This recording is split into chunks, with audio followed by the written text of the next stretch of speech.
जय हिंद मेरे प्यारे भाइयों। यहाँ पर हम लोग डिस्कस कर रहे हैं एमपी आबकारी के लिए जो जीके की क्लास है उसकी क्लास नंबर 2 के बारे में, और मैं प्रैक्टिस करा रहा हूँ। ये आप लोगों के लिए जो क्लास है उसमें प्रैक्टिस है। अच्छा सर, कैसी प्रैक्टिस है? तो पीवाईक्यू प्रीवियस ईयर के क्वेश्चनों की। तो बहुत सारे लोगों को लगता है क्या सर प्रीवियस ईयर के क्वेश्चन जैसे के तैसे आ जाते हैं क्या? तो मेरे भाई, अगर हम लोग प्रीवियस ईयर के क्वेश्चन की प्रैक्टिस करते हैं तो हमको ये आइडिया लग जाता है कि क्वेश्चन पूछेगा कहाँ से, मतलब क्योंकि कई जगह जो है वो सर लोग प्रैक्टिस करा रहे हैं। तो वो क्या ऐसी प्रैक्टिस करा रहे हैं जिनका यहाँ पर आप लोग देखोगे तो उससे ज़्यादा कोई लेना देना नहीं है। और हम लोग यहाँ पर जो प्रैक्टिस करने वाले हैं वो प्रीवियस ईयर की ही करने वाले हैं। 21 फरवरी 2023 को शिफ्ट सेकंड के जो क्वेश्चन पूछे गए थे उनके बारे में। उससे आपको आइडिया लगेगा यार हम लोगों को जो तैयारी का जो डायरेक्शन है उसमें क्या थोड़ा सा बदलाव करना पड़ेगा, जिससे हम लोगों का जो एग्जाम आने वाला है उसमें सिलेक्शन हो जाए। तो चलते हैं, हम लोग बढ़ते हैं, क्वेश्चनों को आगे करते हैं और उसके हिसाब से हम लोग थोड़ा सा दायरा देखते हैं। क्योंकि बहुत सारे लोगों का रहता है सर यार जीके के क्वेश्चन नहीं भर रहे हैं। तो वो क्यों नहीं भर रहे आप लोग देख सकते हैं। देखो, अनफिनिश्ड जो पुस्तक है वो किसने लिखी? तो आप लोगों को मैंने पिछली क्लास में कराया था क्वेश्चन, उसमें भी मेरे भाई यही पुस्तक वाला क्वेश्चन था। तो कहने का मतलब आप लोगों को कुछ पुरानी पुस्तकें जो आप लोगों के लिए जीके की बुक में दी रहती हैं, और कुछ करंट अफेयर में नई पुस्तकें कि अभी किसी की फेमस जो पुस्तक है वो कौन सी चल रही हैं, तो इनको आप लोगों को करना चाहिए। ठीक सर, अनफिनिश्ड पुस्तक किसने लिखी? तो मेरे भाई ये तो प्रियंका चोपड़ा ने लिखी थी। और प्रियंका चोपड़ा जो है ना उसके जीवन पर लिखी हुई ये पुस्तक है। तो ये अनफिनिश्ड जो पुस्तक है वो प्रियंका चोपड़ा ने लिखी है। तो इसका तो करेक्ट आंसर प्रियंका चोपड़ा है। तो इसका मतलब ये नहीं कि हमको यही क्वेश्चन करना है, इसका मतलब यह है कि अब हमको पुस्तकों के क्वेश्चन याद होने चाहिए। ठीक है, आओ देखो आगे। सर अगला क्वेश्चन, 2018-19 की बेस लाइन की तुलना में वर्ष 2021 में वैश्विक स्तर पर वनों की कटाई की जो दर है उसमें कितने प्रतिशत की गिरावट आई थी? फिर सुनो, वैश्विक स्तर पर। कौन से स्तर पर? वैश्विक स्तर पर। तो थोड़ा सा अगर आप लोगों ने उस समय करंट अफेयर पढ़ा होगा तो उसमें आप लोग पढ़ पाओगे, और अभी का जो करंट अफेयर पढ़ोगे तो उसमें पढ़ पाओगे। तो उस समय अगर हम लोग बात करें तो वो 6.3% की जो है वो गिरावट आई थी वनों की कटाई की दर में। यानी धीरे धीरे लोग जागरूक हो रहे हैं और वनों की कटाई जो है ना वो कम करते जा रहे हैं। ठीक, तो 6.3% की जो गिरावट है वो देखने को मिली थी। अगला क्वेश्चन, इसका मतलब क्या है? तो आपको फॉरेस्ट से रिलेटेड जो करंट अफेयर के क्वेश्चन है ना उनको एक बार देख लेना चाहिए अभी आप एग्जाम देने जाओ उस समय। बुकर पुरस्कार, बुकर पुरस्कार 2022 के विजेता का नाम क्या है? तो सर ये तो 2022 का है, अभी 2024 का आ गया तो वो भी मैंने आप लोगों के लिए लिख रखा है। बुकर पुरस्कार 2022 के विजेता का नाम क्या है? तो वो जो है ना वो तो कौन? सेहान सेहान करुणा तिलका। ये श्रीलंका से संबंधित है। किस देश से? श्रीलंका से। तो 2022 में जो बुकर पुरस्कार मिला था वो इन्हें मिला था। अच्छा, इस बार 2024 में किसको मिला है सर? तो 2024 में समंथा हार्वे। 2024 में जो बुकर पुरस्कार है वो किसको मिला है? 2024 में समंथा हार्वे को मिला है। तो क्या सर हमारे पेपर में क्या बुकर पुरस्कार आएगा? नहीं। आप लोगों को मैंने पिछली क्लास में भी आप लोगों को जीके की एक क्लास कराई थी, प्रैक्टिस करा रहा हूँ ना मैं प्रीवियस ईयर के क्वेश्चनों की, सबकी करा रहा हूँ, साइंस की, मैथमेटिक्स की, सबकी प्रैक्टिस करा रहे हो। तो उससे हमको क्या आइडिया लेना है मेरे भाई? उसी से तो आइडिया लेना है आपको कि क्वेश्चनों का पूछने का दायरा क्या है, तभी हमारे नंबर बढ़ेंगे। ऐसा नहीं है कि हम अपनी मर्जी से कुछ भी करे जा रहे हैं। यानी आप लोग देखोगे तो हर शिफ्ट में पुरस्कार से क्वेश्चन पूछे थे, हर शिफ्ट में। तो आप लोगों को पुरस्कार जो है ना करंट अफेयर के वो पढ़ लेने चाहिए अगर नंबर वास्तविकता में बढ़ाने हैं और सिलेक्शन लेना है। तो देखो, एक होती है बस पढ़ाई करते जा रहे हो और सिलेक्शन नहीं होता। एक होती है स्मार्ट स्ट्रेटेजी, मतलब जो हमारी स्मार्ट स्ट्रेटेजी है वो क्या है? तो वो रहती है प्रीवियस ईयर के क्वेश्चन। आपने देखा होगा कई लोग तुरंत सिलेक्शन ले लेते हैं कुछ पढ़ के, और हम कई सालों से पढ़ते हैं फिर भी नहीं ले पाते। हमारी पढ़ाई की जो रणनीति है उसमें हम बदलाव नहीं कर पा रहे। आओ, तो सर बुकर पुरस्कार 2022 तो जीता था सेहान करुणा तिलका ने, और इस बार 2024 का किसने जीता था? समंथा हॉर्वे ने जीता था। तो अब आपको जो भी पुरस्कार है ना बहुत सारे सब पढ़ लेना है, बहुत सारे पुरस्कार हैं उनको सबको पढ़ लेना है। तो करंट अफेयर में इस प्रकार की चीज आपको कर लेना है। महामारी जोखिम पूल पर समिति का प्रमुख कौन है? तो महामारी, तो अभी कौन सी महामारी आई थी आपको पता है? कोविड-19, ये उस समय का क्वेश्चन है। तो सर कोविड-19 यानी कोरोना जो वायरस है उसके जोखिम पूल, मतलब कहाँ कहाँ जो जोखिम आ रहे हैं उसमें कैसे सुधार करेंगे। तो उसकी समिति के लिए अध्यक्ष किसको बनाया था? सुरेश माथुर को। किसको बनाया था? सुरेश माथुर को। तो ये कोरोना के समय की, उस समय की बात है। आप लोग देखोगे करंट अफेयर से हर शिफ्ट में करंट अफेयर से कम 6-6 क्वेश्चन, 5-5, 6-6 पूछे गए थे। 6-6, 7-7, 5-5, 6-6 क्वेश्चन। इसका मतलब अपने को ये करंट अफेयर के बारे में थोड़ा सा पढ़ लेना है। आ जाओ, किस समिति ने कोविड-19 से संबंधित तनाव के लिए रूपरेखा के लिए वित्तीय, ये समझना, ये वित्तीय सर, वित्तीय मानकों को विकसित और प्रस्तावित किया था जो संकल्प रणनीतियों पर केंद्रित था। कोरोना आ गया था, हाँ सर कोरोना तो आ गया था। अब कोरोना आ गया था तो उस समय दिक्कत हो गई थी, क्या परेशानी हो गई थी, हमारी जो अर्थव्यवस्था, हमारी नहीं पूरी दुनिया की अर्थव्यवस्था ना, उसमें परेशानी आ गई थी, उद्योग धंधे बंद हो गए थे, उस तरीके के बेहतरीन नहीं चल रहे थे, तो कहाँ कहाँ दिक्कत आई है, उसमें कैसे सुधार करें, तो इसके लिए भी समिति बनाई थी। और वो समिति बनाई थी किसकी अध्यक्षता में, के बी कामत समिति, के बी कामत, तो के बी कामत की अध्यक्षता में एक समिति बनाई थी, कैसे हम लोग वित्तीय सुधार कर सकते हैं, ठीक, तो इस समिति के अध्यक्ष के बी कामत थे। आगे, अक्टूबर 2022 में गृह मंत्रियों के लिए 2 दिवसीय चिंतन शिविर का आयोजन करा था, यानी सभी राज्यों के गृह मंत्रियों को बुलाया था और एक जगह बुला करके चिंतन करा था कि कैसे हमारी जो पुलिस व्यवस्था है, आपने देखा होगा कि पुलिस व्यवस्था में हमको सुधार करना है, जो कुछ पुराने कानून है उनमें थोड़ा बदलाव करना और नए कानून जो है वो लागू करना है। तो पुलिस व्यवस्था से संबंधित जो नए कानून थे तो वो फिर गृह मंत्रालय देखता है, आपको पता है, तो उससे पहले सारे देश के गृह मंत्रियों को एक जगह बुलाया था, ठीक, बात है 2022 की, तो उसमें ये डिसीजन लिया था कि कैसे हम पुलिस व्यवस्था को और बेहतर कर सकते हैं, सुधार कर सकते हैं। तो उस समय सभी मंत्रियों का, गृह मंत्रियों का जो शिविर है वो हरियाणा में बुलाया था, कहाँ बुलाया था, हरियाणा में बुलाया था। नेक्स्ट क्वेश्चन, किस पूर्वोत्तर राज्य ने 30 दिसंबर 2022 को यू कियांग नागबाहा की 160वीं पुण्यतिथि मनाई थी? ये यू कियांग नागबाहा कौन है सर? तो मेरे भाई ये जो है ना स्वतंत्रता सेनानी थे, एक स्वतंत्रता सेनानी थे जिन्होंने स्वतंत्रता के लिए भारत में बहुत सारे महत्वपूर्ण कार्य करे थे, ठीक, इसलिए उनकी याद में इसको मनाया जाता है। अब बात है कि सर कहाँ पर मनाई थी, क्योंकि 160 नंबर की थी, तो जिस राज्य से संबंधित होंगे उसी राज्य में मनाई होगी, तो सर कौन से राज्य में, मेघालय, मेघालय। तो ऐसी अगर कोई जयंतियां मनाई जा रही बड़े बड़े लोगों की, ठीक, बड़े बड़े लोगों की जो जयंतियां मनाई जा रही, ठीक, और अगर ऐसा कुछ हुआ है तो फिर आप लोग जो है उसको इस बार याद कर लेना।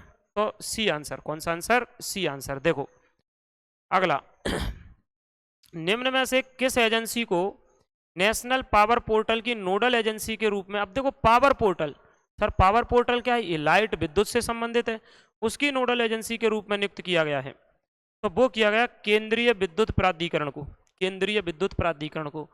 तो ऐसे ही अगर कोई नोडल एजेंसी किसी को किसी की बनाया है तो करंट अफेयर में आप लोग देखना, मुझे लगता है कि कम से कम 7 से 8, 7 से 8, 6 से 7 इतने क्वेश्चन करंट अफेयर से कहीं ना कहीं रिलेटेड पूछे गए थे। तो ये बात आप लोगों की हो गई, मतलब आप लोग ये आंसर भी आपको पता चल गया। ये देखो, प्रधानमंत्री जीवन ज्योति बीमा योजना बैंक का खाता रखने वाले कितने वर्ष की आयु के लोगों को इसमें शामिल करा गया है? तो प्रधानमंत्री जीवन ज्योति बीमा योजना, ऐसी बहुत सारी योजनाएं प्रधानमंत्री जी ने चालू करी हैं, मतलब उनके नाम पर, उनमें एज का क्राइटेरिया है कि यह योजना इतने साल से लेकर इतने साल के बीच में है। तो ये योजना 18 से लेकर 50 साल, 18 से लेकर 50 साल आयु वर्ग के लोगों को इसमें शामिल करा था। आपको कुछ धनराशि हर महीने जमा करनी पड़ेगी, हर महीने या हर साल में, और लास्ट में आप जब कुछ एज के हो जाएंगे उसमें क्राइटेरिया है और उसमें हर महीने आपको पेंशन मिला करेगी। तो उसमें एज का क्राइटेरिया 18 से 50 साल था। ये देखो हिस्ट्री का आ गया, खिज्जर खां उत्तराधिकारी, उसके पुत्र का नाम क्या था? आपको पता है 1421 में जब खिज्जर खां की मृत्यु हो गई थी तो उसका पुत्र मुबारक शाह, कौन? मुबारक शाह जो है वो क्या बना था? शासक बना था। नेक्स्ट क्वेश्चन, निम्न में से सगुण संत कौन थे? सगुण का मतलब आप लोग जानते हैं, भगवान की पूजा ऐसे करना कि हाँ मतलब किसी को मानना, जैसे मैं मान लो भगवान श्री राम को, भगवान श्री कृष्ण को, तो मैं मान रहा हूँ कि वो हैं और मैं उनकी पूजा कर रहा हूँ, तो ये सगुण भक्ति धारा होती है। निर्गुण भक्ति का मतलब होता है कि हम किसी की पूजा कर रहे हैं और हम मानते हैं कि कोई है भगवान, लेकिन उसका आकार क्या है वो हमको आइडिया नहीं है, इसीलिए वो निराकार है। और इसमें है सर सगुण संत, तो आपको पता गुरु नानक, कबीर हैं, कबीर और नानक, ये जो है ना वो निर्गुण भक्ति धारा के थे, वो ईश्वर को मानते थे लेकिन उसका रूप कैसा है वो उसको नहीं आइडेंटिफाई कर रखा था, बस कहते थे भगवान है, उसकी ये उपासना कर रहे हैं। बाकी जो सामने से, मतलब सामने से, जैसे आपने देखा होगा तुलसीदास जी हैं तो भगवान राम को मानते थे, तो वो सगुण संत थे। ऑप्शन नंबर ए, सगुण संत कौन थे? तुलसीदास थे। देखो भाई नेक्स्ट क्वेश्चन, ये सारे क्वेश्चन प्रीवियस ईयर के हैं, आप लोगों के सामने लिखे हुए हैं, ठीक, और हमको देखना है हाँ की चीजें कहाँ से आ रही हैं। लगभग अगर आप सारा एग्जाम देखोगे तो करंट अफेयर, हिस्ट्री और इकोनॉमिक्स इसी के चारों तरफ घूमता रहेगा। आओ देखो, संत रामानंद का जो जन्म है वो कहाँ हुआ था? मेरे भाई प्रयागराज में हुआ था। संत रामानंद का जन्म प्रयागराज, ठीक, इलाहाबाद में हुआ था। 1885 में आपको पता है कांग्रेस की स्थापना हुई थी। पहला अधिवेशन हुआ था, कितने सदस्यों ने भाग लिया था? मेरे भाई कांग्रेस का स्थापना 1885 में हुई थी, ठीक। और आप लोगों को पता है कि इसकी जो स्थापना हुई थी उसमें अगर हम लोग बात करें तो कितने लोगों ने मतलब पहली बार में जो है वो भाग लिया था? तो 72 सदस्य आप लोगों ने सुना होगा, 72। तो इसका करेक्ट आंसर क्या है सर? 72 है। और कमेंट में आप लोग लगा देना कांग्रेस के पहले अध्यक्ष कौन बने थे? 1885 में जब पहली बार अधिवेशन हुआ था तो ये कमेंट में आप लोगों को लगाना पहले अध्यक्ष कौन थे, ठीक, पहली बार कौन बने थे उसके अध्यक्ष। चलो आओ नेक्स्ट। वित्तीय संपत्तियों को विपणन योग्य बनाने के लिए पूलिंग और रीपैकेजिंग की प्रक्रिया क्या होती है? उसको प्रतिभूतिकरण कहते हैं। उसी को क्या कहते हैं? प्रतिभूतिकरण कहते हैं। नेक्स्ट क्वेश्चन, हेलीकॉप्टर मनी क्या है? हेलीकॉप्टर मनी क्या है?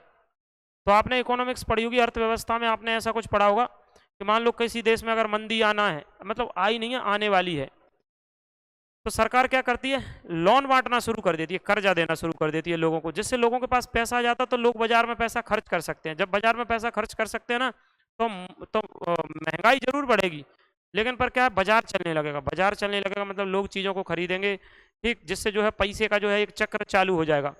ये क्या है? परमानेंट इलाज नहीं है, मतलब किसी भी अर्थव्यवस्था को चलाने का परमानेंट इलाज नहीं है।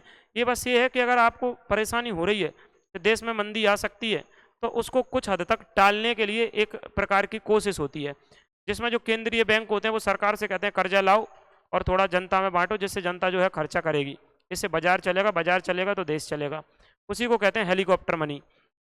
यह अपरंपरागत मौद्रिक नीति है, कोई परंपरागत नहीं है, अपरंपरागत है। अपरंपरागत मतलब जब कभी जरूरत पड़ेगी तो ऐसा कुछ होगा, हमेशा ऐसा कुछ नहीं होगा।